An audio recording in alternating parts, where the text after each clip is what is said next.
Hello friends, welcome to Ramesh TNPSC academy. இன்றைக்கி நம்ம இந்த வீடியோவில் என்ன பார்க்க போகிறோன்னா, தமிழ் இலக்கண பகுதியில் பார்த்திங்கன்னா 4வது டாப்பிக்காக இருக்கக்கூடிய எதிர்ச்சொல் தான் பார்த்திங்கன்னா இந்த வீடியோவில் நம்ம பார்க்க போகிறோம். ஏற்கனவே பிரித்தெழுதுக வரைக்கும் பார்த்துருந்தோம். இப்போ அந்த எதிர்ச்சொல் பார்க்க போகிறோம். இந்த எதிர்ச்சொல் டாபிக் பார்த்திங்கன்னா ரொம்பவே ஈஸியான ஒரு டாப்பிக்கு.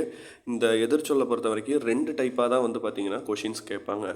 ஒன்று பார்த்திங்கன்னா டைரெக்டாகவே பார்த்திங்கன்னா ஒரு சொல்லை கொடுத்துட்டு 4 ஆப்ஷன் கொடுத்துட்டு அந்த சொல்லுக்குரிய சரியான எதிர்ச்சொல் எது அப்படின்னு கேட்பாங்க. இல்லைனா ஏதாவது ஒரு பாடல் வரிகளை கொடுத்துட்டு ஒரு வார்த்தையை அண்டர்லைன் பண்ணி இதில் இந்த வார்த்தைக்கான எதிர்ச்சொல் எப்படின்னு கேட்பாங்க. இது மொதல் டைப்பு. 2வது டைப் எப்படி கேட்பாங்கன்னா, அவங்களே பார்த்திங்கன்னா இப்போ 2024 நடந்த குரூப் 2 எக்ஸாமில் அந்த மாடல் கேட்டிருந்தாங்க. எப்படின்னா 4 கேள்வி பதிலே அவங்க கொடுத்துருவாங்க.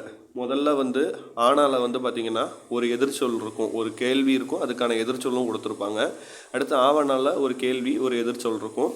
இந்த மாதிரி 4 கேள்வி 4 ஆப்ஷன் கொடுத்துட்டு இதில் எது ஒன்று தப்பாக இருக்குது, எந்த எதிர்ச்சொல் பொருத்தம் இல்லாததாக இருக்குது அப்படின்னு கேட்பாங்க. ஸோ எதிர்ச்சொல் அந்தளவு கஷ்டமானது ஒன்றும் இல்லை. 6ஆம் வகுப்புலேருந்து 12ஆம் வகுப்பு வரைக்கும் இருக்கக்கூடிய எதிர்ச்சொல்கள் எல்லாமே வார்த்தைகள்லாம் நீங்கள் பார்த்துட்டாலே ரொம்ப ஈஸியாக இந்த கொஷினை நீங்கள் அட்டன் பண்ணலாம். இப்போ ஃபஸ்ட்டு பாருங்கள், லெஃப்ட் சைடில் இருக்க கொஷின்ஸ்லேருந்து நம்ம போவோம். முதல்ல பாருங்கள், அன்பு. இந்த அன்புங்கிற வார்த்தைக்கு சரியான எதிர்ச்சொல் பார்த்திங்கன்னா பகை. இழிவுனா ஒருத்தவங்களா தாழ்மையாக பேசுகிறது, அதுக்கு பார்த்திங்கன்னா எதிர்ச்சொல் உயர்வு. இன்னா அப்படின்னா கடுமையான வார்த்தைகள் அந்த மாதிரி இருக்கும். அதுக்கு பார்த்திங்கன்னா இன்னா சொல்லும் நம்ம சொல்லியிருப்போம். அதுக்கு எதிர்ச்சொல் பார்த்திங்கன்னா இனிய.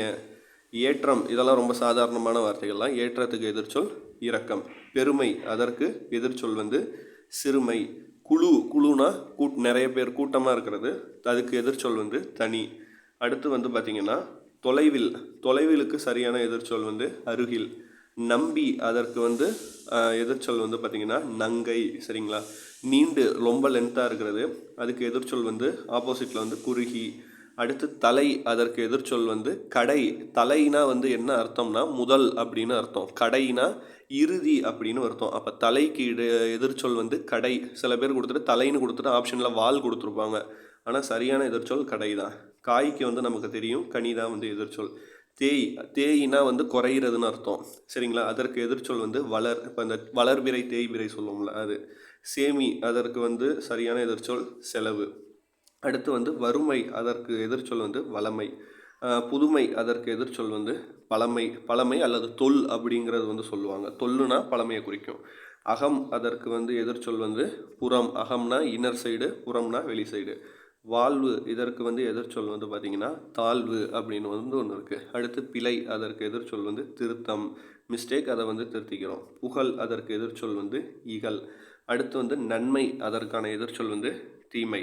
அடுத்து தூய்மை, க்ளீனாக இருக்கிறது, அதுக்கு எதிர்ச்சொல் மாசு. அடுத்து மேதை, அதற்கு எதிர்ச்சொல் பேதை. இது குரூப் 4ல் 2022 கேட்டாங்க.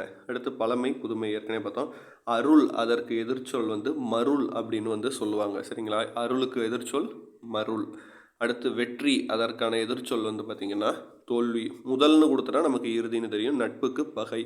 அந்தம், அதற்கு எதிர்ச்சொல் ஆதி. அந்தம்னா கடைசின்னு அர்த்தம், ஆதினா முதல். இதை சேர்த்து தான் அந்தாதின்னு கூட நம்ம சொல்லுவோம். இசை, அதற்கு எதிர்ச்சொல் பார்த்திங்கன்னா வசை அப்படின்னு சொல்லுவாங்க. இது கொஞ்சம் முக்கியமானது. இரவுக்கு நமக்கே தெரியும் பகல், லாபத்துக்கு நஷ்டம். ஒருமை, ஒருத்தரை குறிக்கும், அதற்கு எதிர்ச்சொல் பன்மைனா நிறைய பேர். தவம், அதற்கு எதிர்ச்சொல் அவம் அப்படின்னு சொல்லுவாங்க.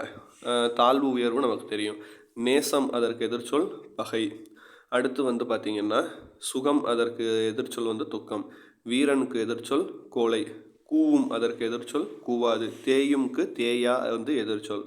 அடுத்து பார்த்தான், இதற்கு எதிர்ச்சொல் பார்த்திலான் அப்படின்னு சொல்லுவாங்க.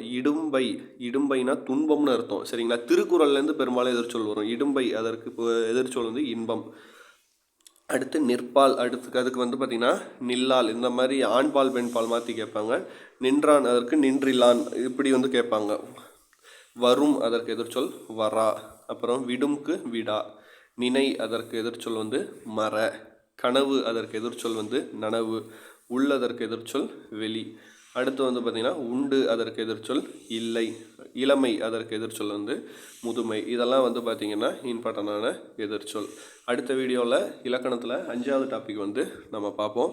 இந்த வீடியோ ஃபுல்லாக பார்த்தவங்களுக்கு நன்றி. இந்த பிடிஎஃப் ஃபார்மேட் உங்களுக்கு வேணும் அப்படின்னு நீங்கள் ஆசைப்பட்டீங்கன்னா டிஸ்கிரிப்ஷனில் வந்து நான் ஒரு ஜிபே நம்பர் கொடுத்துருக்கேன். அதுக்கு வந்து அமௌண்ட் அந்த டீட்டெயில் எல்லாமே கீழே கொடுத்துருப்பேன். டிஸ்கிரிப்ஷன் செக் பண்ணுங்கள். அந்த ஜிபே நம்பருக்கு வந்து நீங்கள் அமௌண்ட்டை சென்ட் பண்ணிவிட்டு ஸ்க்ரீன்ஷாட்டை வந்து பார்த்திங்கன்னா அந்த வாட்ஸ்அப் நம்பருக்கு நீங்கள் மெசேஜ் பண்ணிங்கன்னா போதும். இந்த பிடிஎஃப் உங்களுக்கு கிடைக்கும். 21 டாப்பிக்குமே வந்து பார்த்திங்கன்னா நம்ம வந்து என்னோடய ஓன் நோட்ஸ் தான் எழுதியிருக்கேன். எழுதி வந்து நான் ஒரு பிடிஎஃப் ஃபார்மேட்டில் ரெடி பண்ணியிருக்கேன். உங்களுக்கு வேணுங்கிறவங்க பை பண்ணிக்கோங்க. அடுத்த வீடியோவில் சந்திப்போம். நன்றி, வணக்கம்.